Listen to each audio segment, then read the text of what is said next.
আসসালামু আলাইকুম সবাইকে। কিছুদিন আগে আমি একটা লাইভ করছিলাম, দুইটা বইয়ের কথা বলছিলাম। সেখানে প্রথমটা ছিল রোড টু সাকসেস এবং দ্বিতীয়টা হচ্ছে টাইম ম্যানেজমেন্ট। তো ওই দিন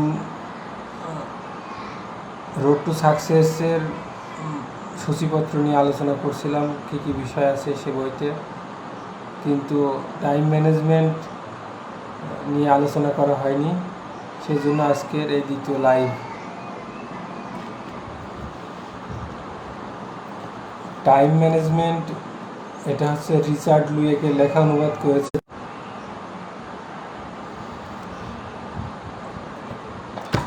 টাইম ম্যানেজমেন্ট রিচার্ড লুয়েকের অনুবাদ করেছেন জ্যোতির্ময় নন্দী।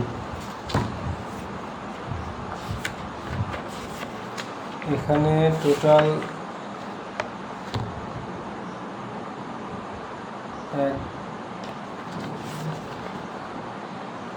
টোটাল আছে 8টি অধ্যায়।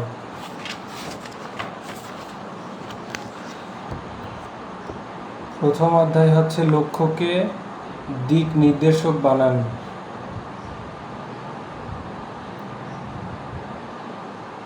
আপনার ব্যক্তিগত কার্যকারিতা কম্পাস, লক্ষ্য নির্ধারণ, লক্ষ্যসমূহ শ্রেণীবিন্যাস, লক্ষ্যসমূহের শ্রেণী বিভাজন, জরুরি বনাম গুরুত্বপূর্ণ নিয়ে বিভ্রান্তি, লক্ষ্য থেকে কাজে ইউনিটের লক্ষ্যসমূহ সারসংক্ষেপ। দ্বিতীয় হচ্ছে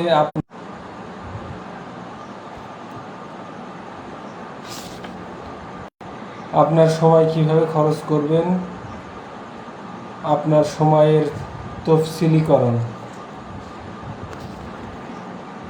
4 হচ্ছে সময় হরণকারীরা। এটা হচ্ছে সবচেয়ে গুরুত্বপূর্ণ, আমি মনে করি মানুষের জীবনে। সময় হরণকারীরা, তাদেরকে ঠেকানোর উপায়।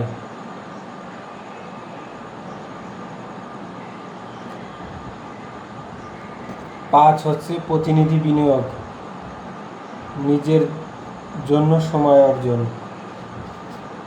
আর 6 নম্বর হচ্ছে সময় অপচয়কারী বস।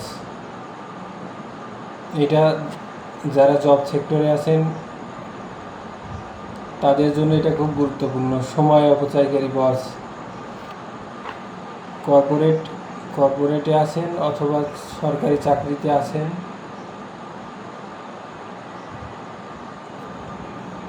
তার 7 নম্বরে আছে সময়ের ব্যক্তিগত দিক। আর 8 নম্বরে হচ্ছে সাহায্যার্থে কোম্পানিগুলো কি করতে পারে।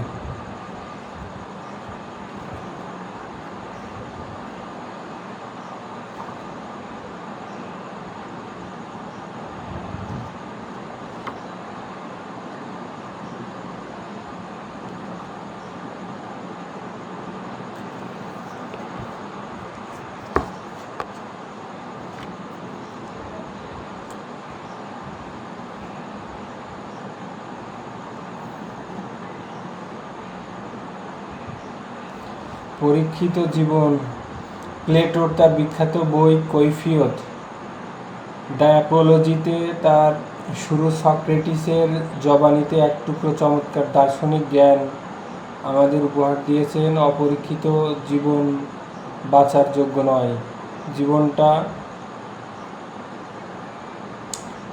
জীবনটা আমার কিভাবে কাটায় শুধু সেদিকে সাবধানে তাকাতেই শুধু প্লেটো তাদের আহ্বান জানাননি, জীবনের উদ্দেশ্য ও লক্ষ্য পরীক্ষা করে দেখতে বলেছেন।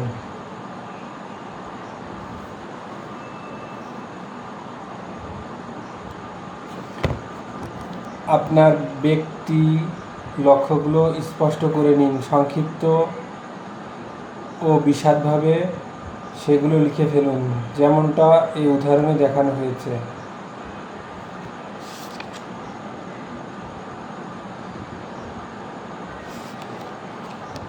আপনার ব্যক্তিগত লক্ষ্যগুলো চিহ্নিত এবং অগ্রাধিকারভুক্ত করুন।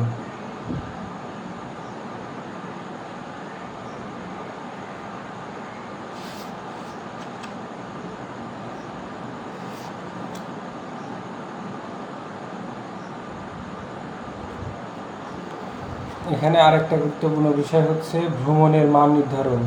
মনে করুন দেশের আর এক প্রান্তে অনুষ্ঠেয় একটি বৈঠকে যোগ দিতে দিনের অর্ধেকটা সময় আপনার ভ্রমণেই কেটে যাচ্ছে। বিষয়ে আপনার জটিল লক্ষ্যগুলো একটার প্রতিনিধিত্ব করে। এখানে হচ্ছে এখন তো তথ্য প্রযুক্তির যুগ, এখন আমরা গুগল মিট বা জুম মিটিংয়ে অনেক দূর দূরান্তের আলোচনা আমরা সেরে ফেলি, কিন্তু এই বইটা যখন লেখা হয় তখন প্রযুক্তি ছিল না, যার কারণে ভ্রমণের মান নির্ধারণ এই বিষয়ে একটা বিস্তার আলোচনা করা হয়েছে।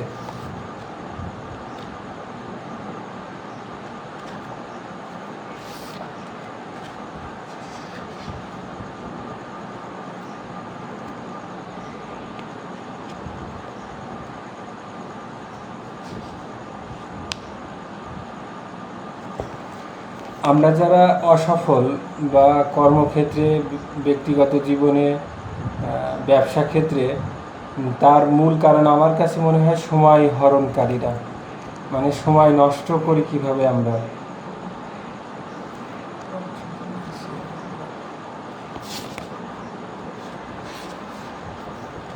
এখানে হচ্ছে তাদেরকে ঠেকানো, দীর্ঘসূচিতা, নিরাশ ও অপ্রীতিকর কাজগুলো, ব্যর্থতার আশঙ্কা, কোথা থেকে শুরু করবেন না জানা, সাধ্য অতিরিক্ততা, অপ্রয়োজনীয় ভ্রমণ, ইমেল ও পেপারওয়ার্ক, সময় নষ্টকারী বৈঠকসমূহ, মনোযোগে বিক্ষিপ্ত হওয়া ও কারণতে সরে যাওয়ার দাম।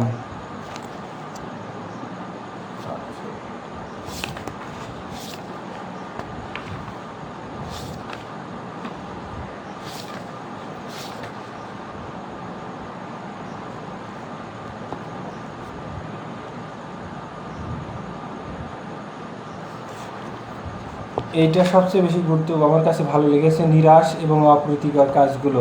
আমাদের অবশ্যকরণীয় তালিকায় এমন কিছু কাজ থাকতে পারে যেগুলো হয় নিরাশ, না হয় অপ্রীতিকর। নিচের দৃশ্যপটটি বিবেচনা করুন। স্যান্ড্রা জানে যে তাকে অবশ্যই তার অধীনস্থ হেলেনের মুখোমুখি হতে হবে। হেলেনের রোজ 5-10 মিনিট দেরি করে আসার অভ্যাসটি নিয়ে কথা বলতে হবে। এ ধরনের আচরণ মানে হলো কোম্পানিকে ফাঁকি দেওয়া বা অন্য কর্মচারীদের জন্য খারাপ উদাহরণ তৈরি করে। তারা সবাই কিন্তু হেলেন এই লিটল টিফি সম্পর্কে খুবই সচেতন। এখানে সব জায়গাতেই, কর্পোরেট এবং সরকারি চাকরি দুই জায়গাতেই সমস্যা হয়। দেখা যাচ্ছে একজনের দেরি করে অফিসে আসার কারণে আরও অফিসের অনেকেই তার দ্বারা ক্ষতিগ্রস্ত হন, সেইটা এখানে বোঝানো হয়েছে। এইগুলো বেশিরভাগ বসরা করে থাকেন, অফিসের বসরা।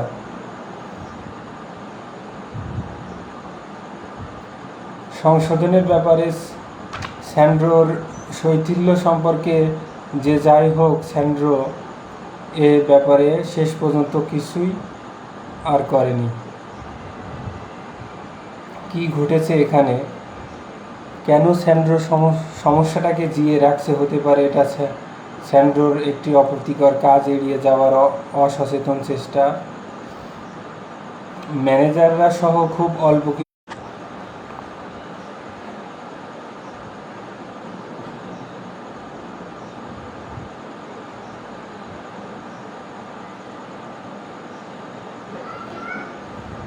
অপ্রীতিকর কাজগুলো আর কাউকে দিয়ে করানো সম্ভব হলে তাই করুন। যে কাজ আপনার অপ্রীতিকর মনে হচ্ছে অন্য কারো তেমন মনে নাও হতে পারে। এ ধরনের দীর্ঘসূচিতা, ব্যায়াম ও সরানোর কিছু উপায় এখানে তুলে ধরা হলো।